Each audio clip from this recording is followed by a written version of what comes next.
Hey angels, welcome back to Your Own University TV, where we're going to talk about what sets you apart from everybody else in the world, because you matter.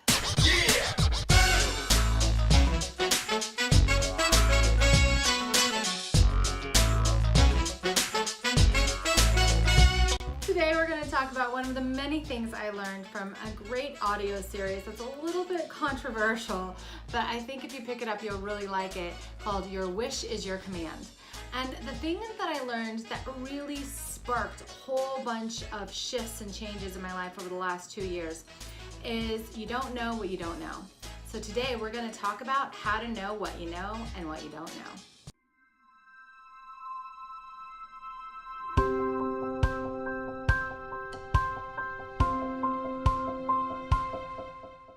Okay, today's topic is one that I hope you really take to heart. I want to speak to your heart. This is huge. And when I was sitting in a hot tub 2 years ago, really listening to the first round, I think this was the first time that I listened to the audio series that you can find it all over. I think it's even on YouTube.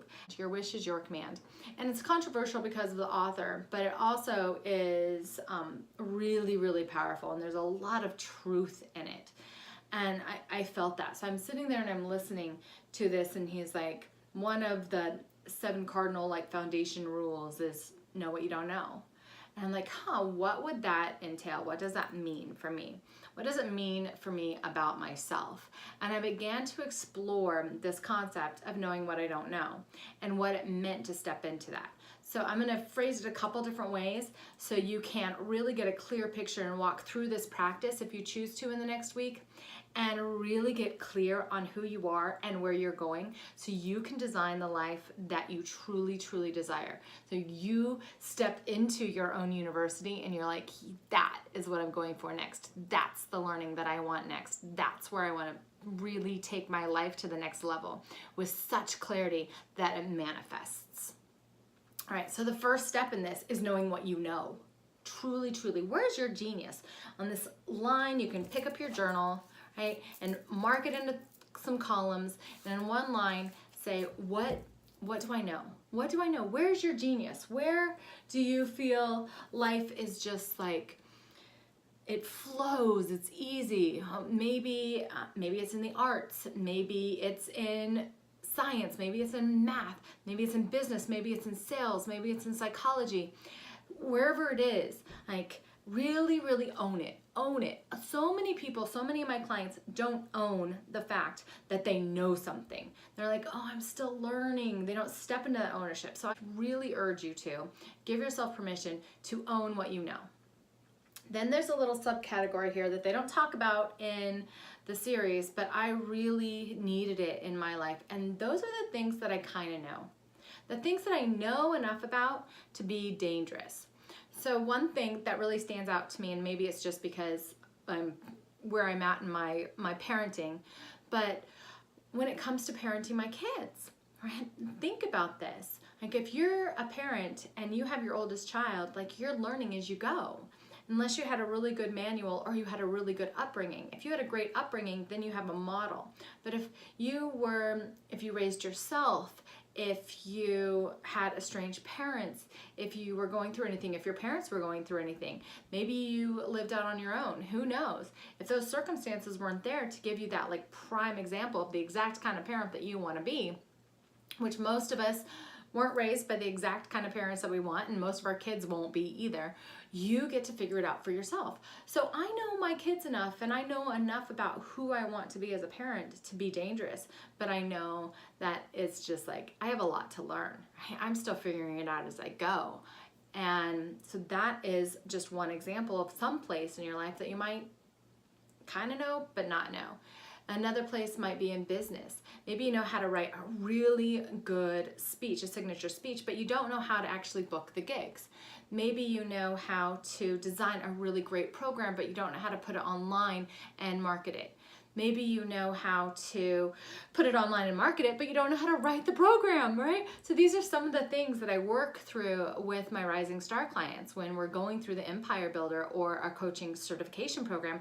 We talk about these things. So your genius is here, and you want to put it into something, but you know a little bit about, but there's still room to grow. Okay, so those are the first two columns. The next column is knowing what you don't know. And this is where I'm sitting in the hot tub and I am listening to the audio series that is really beautifully laid out. Kevin is the name of the author.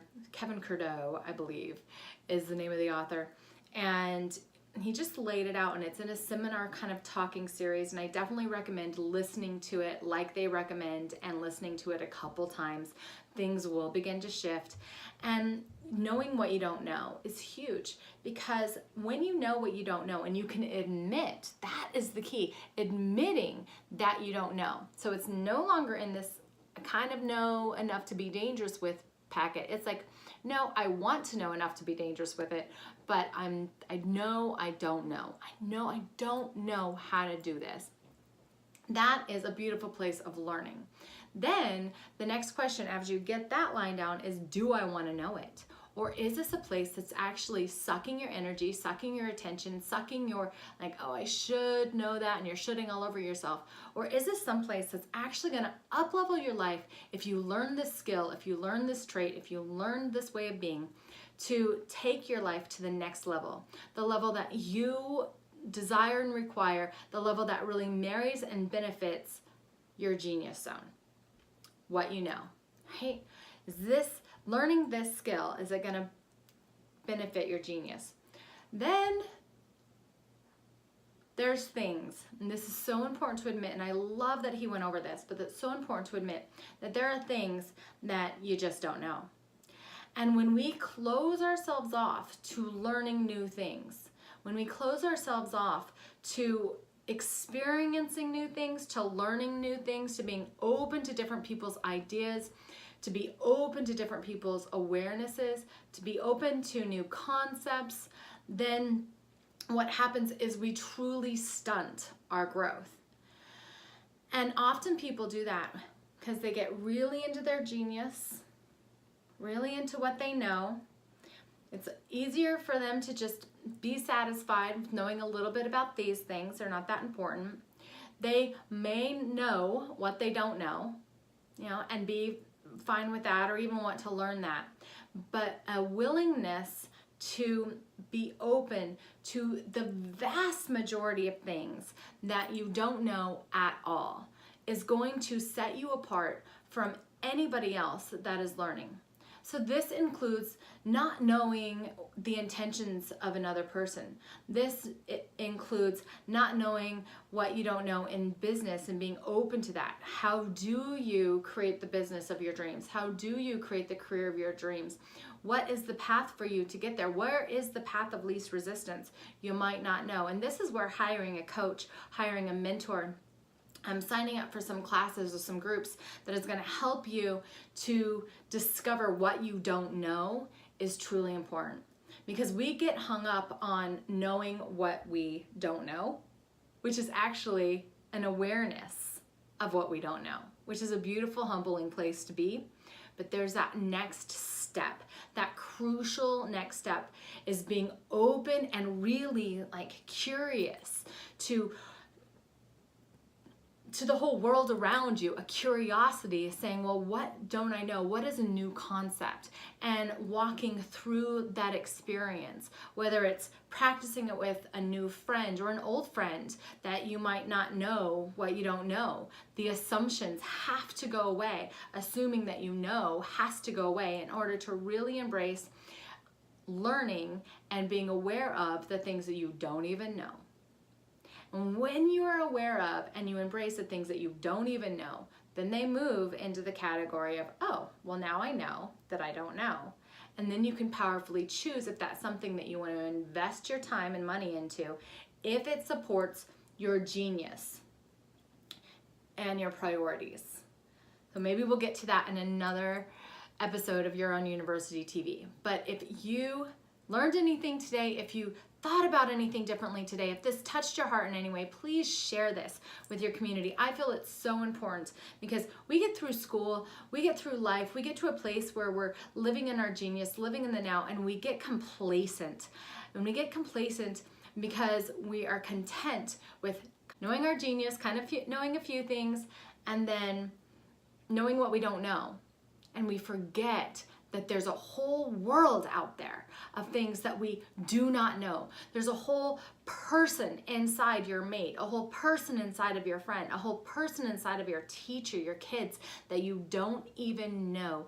And what if this week you expanded that horizon to be curious of the things that you don't know that you don't know? That is our episode for today. Please give us a thumbs up, comment below, tell me what you think about this episode, what sparked an interest in you.